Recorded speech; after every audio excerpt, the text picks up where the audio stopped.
నమస్తే TV triple 9 news ఇక వార్తల్లోని వివరాలు చూద్దాం.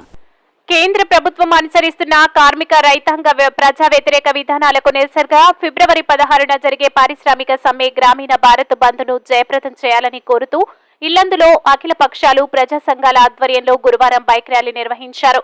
గోవింద్ సెంటర్ నుండి ప్రారంభమైన ఈ ర్యాలీ కొత్త బస్టాండ్, మెయిన్ బజార్, ఆమ్ బజార్, Jagadamba centre, JK colony, current office మీదుగా బుగ్గవాగు సెంటర్ కు చేరుకుంది. ఈ కార్యక్రమాన్ని ఉద్దేశించి CPI MLA new democracy Yellandu division కార్యదర్శి తుపాకుల నాగేశ్వరరావు, కాంగ్రెస్ పార్టీ నాయకులు ఈసం నరసింహారావు, సిపిఎం జిల్లా నాయకులు ఎస్ఏ నబీ, సిపిఐ పట్టణ కార్యదర్శి బంధం నాగయ్య, సిపిఐ ఎమ్మెల్యే న్యూ డెమోక్రసీ మండల కార్యదర్శి మోకాల రమేష్, సిపిఐ ఎమ్మెల్యే ప్రజాపంత జిల్లా నాయకులు బుర్రా వెంకన్న పాల్గొని మాట్లాడుతూ భారత్ బంద్లో రైతులు, కార్మికులు, ప్రజలందరూ భాగస్వామ్యం కావాలని, బీజేపీ ప్రభుత్వ ప్రజా వ్యతిరేక విధానాలను తిప్పికొట్టాలని పిలుపునిచ్చారు.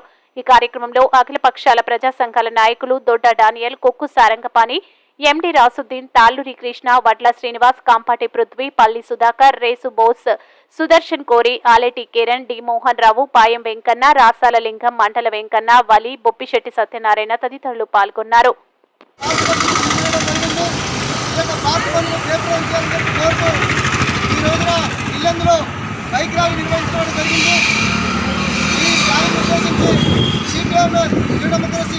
కార్యదర్శి మామూలు తుపాకుల ఆశ్రయంలో నించొని ప్రసంగించవలసిందిగా కోరుతాను.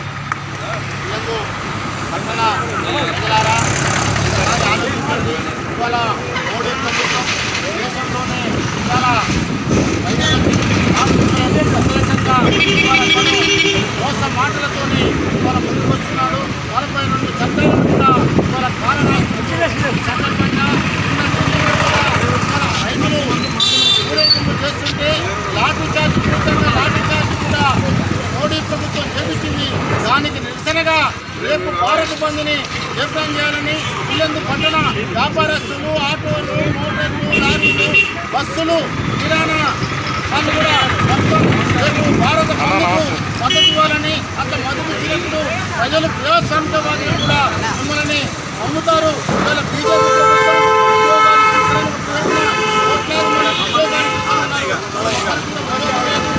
ఉపాధి హామీలు కూడా పాల్గొస్తున్నారు.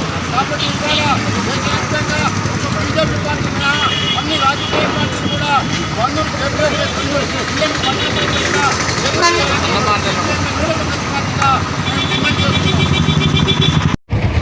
పట్టణ ప్రజలందరికీ కూడా విన్నపం చేస్తూ ఉన్నాం. ఈరోజు భారతదేశ వ్యాప్తంగా భారతదేశాన్ని పరిపాలించేటువంటి బీజేపీ పార్టీ అవలంబిస్తున్నటువంటి విధానాలకు వ్యతిరేకంగా దేశవ్యాప్తంగా ఉన్నటువంటి పరిశ్రమలో పనిచేసేటువంటి కార్మికులు, అదేవిధంగా రైతులు, రైతు కూలీలు, ఇతర రంగాల్లో పనిచేసేటువంటి అసంఘటిత రంగాల్లో పనిచేసేటువంటి కార్మికులందరూ కూడా నిరసన వ్యక్తపరుస్తూ ఉన్నారు. ఇవాళ భారతదేశంలో కేంద్రాన్ని పరిపాలించేటువంటి బీజేపీ పార్టీ పూర్తిగా ప్రజా వ్యతిరేక విధానాలను అవలంబిస్తూ ఉన్నది. ఆనాడు పెద్ద నోట్లను రద్దు చేసి ఏదైతే బ్లాక్ మనీ ఉందో దాన్ని అరికడతానని చెప్పినటువంటి పరిస్థితి మనందరికీ కూడా తెలుసు. ఆ పెద్ద నోట్లు రద్దు చేసిన సందర్భంలో పెద్ద బడా బాబులు బాగుపడ్డారే తప్ప ఎటువంటి లబ్ధి చేకూరలేదు. చిన్న రైతులకు కానీ పేదలకు కానీ ఎటువంటి ప్రయోజనం జరగలేదనే విషయాన్ని కూడా మనం ఈ సందర్భంగా గుర్తు చేసుకోవాలా. అధికారంలోకి వచ్చిన తర్వాత బీజేపీ పార్టీ అవలంబిస్తున్నటువంటి విధానాలు రైతు వ్యతిరేక విధానాలు అవలంబిస్తే రైతులంతా కూడా ఢిల్లీలో పెద్ద ఉద్యమం చేసి మరి వాటన్నింటినీ కూడా వెనక్కి కొట్టేటువంటి పరిస్థితి చేస్తే హామీలు ఇచ్చి ఈ రోజు హామీలు నెరవేర్చినటువంటి పరిస్థితిలో మళ్ళీ ఈ ఉద్యమాన్ని తీసుకురావాల్సినటువంటి పరిస్థితి వచ్చింది. అదేవిధంగా కార్మికులు సాధించుకున్నటువంటి 44 చట్టాలను 4 కోలుగా మళ్ళీ అదేవిధంగా వాళ్ళని బానిసల్లోకి నెట్టేటువంటి పరిస్థితి కనబడతా ఉంది. కాబట్టి ఖచ్చితంగా కార్మికులు, రైతులు, కర్షకులందరూ కూడా ఈ ఉద్యమాన్ని చేపట్టి రేపు జరిగేటువంటి బంద్ ఏదైతే ఉందో దాన్ని అందరూ కూడా సహకరించి విజయవంతం చేయాలని చెప్పేసి ఈరోజు బైక్ ర్యాలీతో ప్రదర్శన తీయడం జరిగింది.